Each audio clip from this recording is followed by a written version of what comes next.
LinkedIn News. What pattern with money are you not addressing today? Hey everyone. From LinkedIn News, this is In the Arena, a podcast exploring human potential. I'm Leah Smart, and every week you'll find me right here in conversation with bright minds and brave hearts, learning how we can improve our lives and our world by transforming ourselves. So this episode's about money. Did you get a little cringy? You and probably everyone else who's listening right now. And no matter the reason for your cringe, so many people I know were raised not to talk openly about money because it was either rude or awkward. Maybe you'll trigger someone, including yourself. But money is sewn into the fabric of our lives, and it's somehow still a huge conversation that many of us struggle to deal with. So, a couple years back, I decided to start getting curious about my own relationship to money. And I realized that without doing it on purpose, I'd been equating my money circumstances, whether I thought they were good or bad, to my own value. And that simply was not working for me in the direction I was going in my life. So on this money voyage, I decided to start working with an accountant named Bahn, who's been one of the main drivers for my changing relationship to the green stuff. Turns out, she's been the perfect person to manage money since she was young.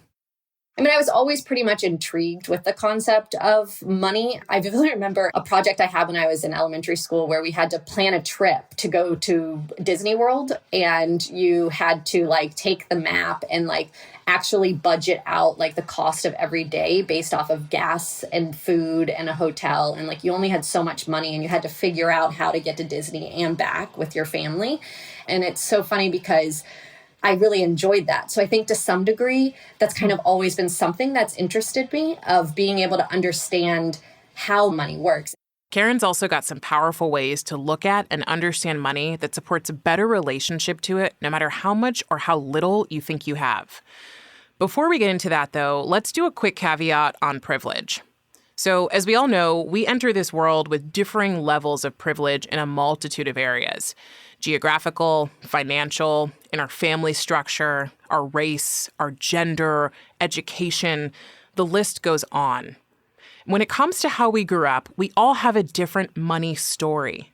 What we learned and didn't learn about it, what was said and what was not said. Most of it, at least for me, came down to the most influential adults in my life and how they seemed to be handling their finances from a totally naive kid's perspective. So I grew up in a middle-class family in the Bay Area, and we weren't super wealthy and we weren't poor. And growing up, my experience was that money was a conversation for adults. Aside from those occasional comments we probably all remember about how money doesn't grow on trees, or my mom's frustration about how I always ended up picking the most expensive item in the store. But something I understood in my late 20s was that when it comes to money, no matter how much we have or don't have, we're all in this dynamic and changing relationship with it. We ask questions like, is there enough right now? How do I get more of this? How do I prove I have it? Will there be enough later on? How do I make sure no one knows I do have it? And who can I trust right now with my financial situation? The internal dialogue just tends to go on and on. Take a minute to notice what you thought about when I said the word money at the top of the show. Maybe you wanted to turn it off right away. When we get down to it, who doesn't want enough money to live the lives we're lit up by? Not even what's on Instagram. And yet so many of us don't explore our relationship to it or talk about it with others. What is with that? So I am here today inviting you to explore a few themes throughout this conversation. What is your relationship to money, your money story, as you'll keep hearing? How do you keep how much money you have separate from how you value yourself as a human being? And what is success when it comes to money anyways? Quick note before we get started. If you did feel a little bit triggered and you want to keep going, great. But if you need to tap out, that's totally fine too. We'll see you next week, and I still love you. And so let's get started with Karen's take on money, which I found pretty refreshing. I believe money is a resource. It's not as much of something that you have or you don't have. It's just, it becomes something that fluctuates throughout your lifetime. And I think oftentimes understanding that is where I come back to that idea of clarity empowerment, which is kind of my tagline in my business, is because this concept of if you can take charge of what you spend, how you spend it, not put an attachment to it, right? Don't worry about what you're spending or how you're spending it, but just understand those numbers. Your ability to feel empowered with that becomes so rewarding. It becomes a point where you realize, like, I do spend my money, but I'm also getting joy out of that. I don't believe in a budget. I've told so many clients that across the board, it's not something I believe in, but I believe in understanding your numbers, understanding what you're spending, understanding what you're earning so that you can make decisions easily. And so not having an attachment to that of guilt or fear or worry, but more so having a concept of, well, I got something from it too, and assessing it. And if it feels like the feeling was more of like a fear and worry and stress, well, then maybe just evaluate it and say, maybe I need to reduce those costs. Maybe I need to reduce it down and not budget, but it more so just bring about the clarity of like what you're really spending. Mm-hmm.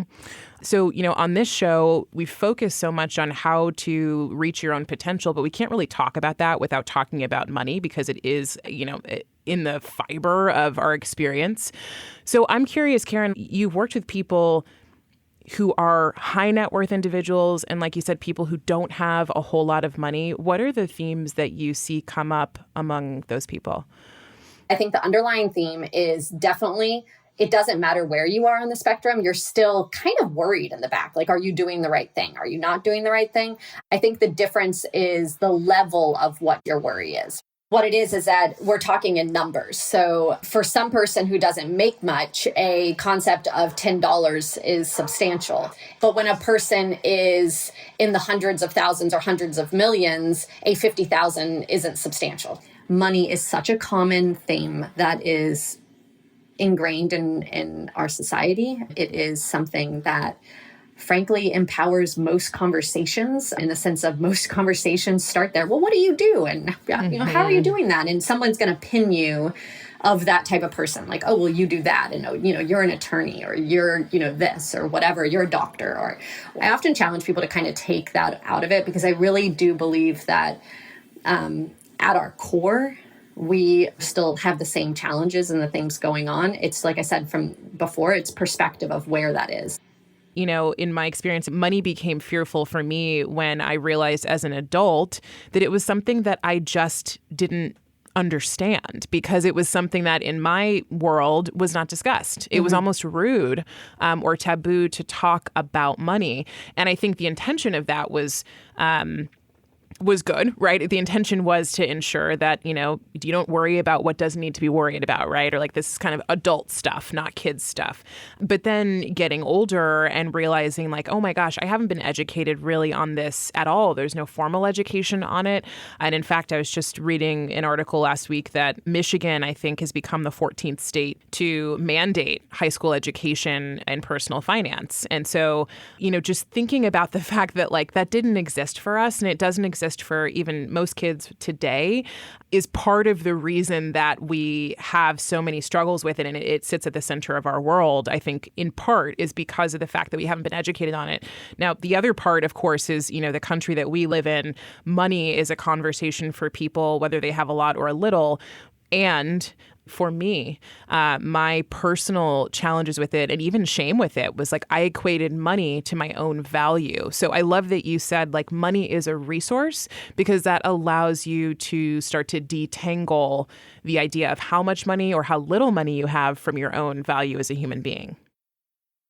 Yeah, and I think that's really important what you said there, because I think that in our society, money is constantly someone's cooler, someone's better, someone's whatever because of the money that they have. And I often challenge people that I speak to remember that you're not living in anybody's shoes. You have no idea what's truly going on in anyone's life. And so taking a step back and saying, whatever you have is enough. And I think kind of looking at that from a different perspective, really just literally stepping back and seeing it in a different view than of that, oh, well, if I had an extra $5,000 every month, or, oh, if I had an extra bit.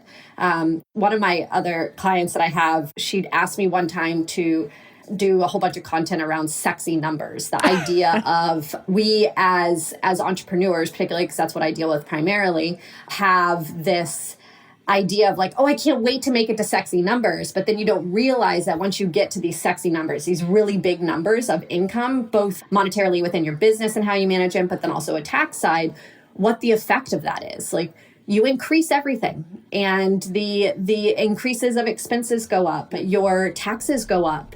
That is very real. That shouldn't be surprising, right? You make more money, you have to spend more money. And taxes, obviously, but also you start getting excited about being able to afford a more expensive place to live. All of a sudden, you need a better car, more clothes, fancier trips.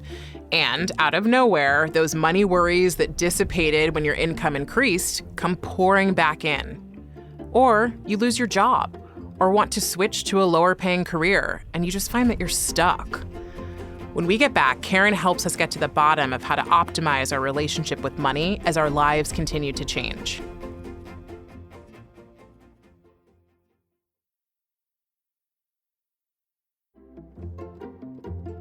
And we're back with my lovely accountant, CPA, Karen Bahn. Now, my relationship with money is still ever evolving, so I don't want you to think that I've in any way mastered this yet. I'm learning right alongside you. But the most influential book I've read on the topic is Lynn Twist's The Soul of Money. She has a ton of gems in this book, but here's a quote I returned to in working on this episode. Money itself isn't the problem. Money itself isn't bad or good. Money itself doesn't have power or not have power. It is our interpretation of money, our interaction with it, where the real mischief is, and where we find the real opportunity for self-discovery and personal transformation. And Karen's take is pretty similar. With people that had multiple millions that I was working with, their relationship with money might not have been one that allowed for ease and flow.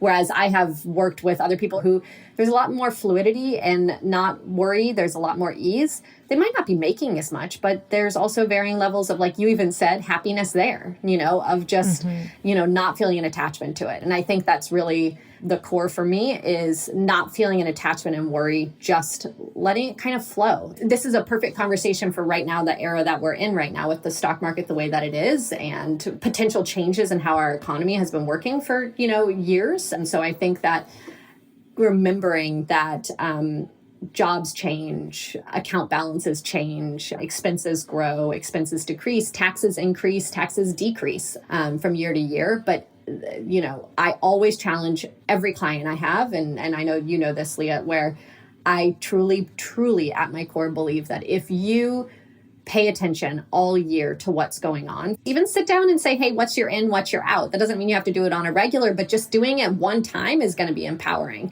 And it's going to help you understand really, like, oh my goodness, I have some extra space in there that I didn't even realize was there. And that extra space, that doesn't mean you have to go spend it. That doesn't mean you go and put it into a savings account. What it does mean is that you are aware of it. And being aware of it just in and of itself is going to create an empowered mindset that honestly will free up other things in your life, because you're going to feel like, okay, cool. Month to month, like I'm okay. Like I'm net positive every month and I feel good about it. Or maybe you're net negative, and what that feels for you. There shouldn't be shame around that. It is okay to be net negative sometimes. Like it is okay. It is, it's a healthy thing to understand. The challenge becomes when you don't pay attention, and then there's a ton of net negatives, and then you feel like you're in a hole, right? And just kind of looking at it from more of like, how can I just take one thing to make it a little bit less stressful, and by possibly changing one thing, it releases something else that makes it easier for you to kind of breathe a little bit more, and everything becomes more aligned in that way. I know it seems so funny on like a money side when you think about things, because there are so many people that don't even have the option to even get to talk about these things, right? I'll be quite frank. Like that's not even something that they can even discuss, because they're thinking about just even putting the food on the table. I'm fully aware of that. So me saying like money's just a resource kind of could almost seem insensitive, right? And so I think what I'm trying to say is there is times in your life when you may be more capable of doing this than other times in your life. And if you, at times when you feel you're a little bit more capable, you put that thought forward, it's only going to help you the next time you can do it. Because the reality is that every person is constantly thinking about money in our society. And so the concept of it is making sure that you are working through that in a way that is safe for you.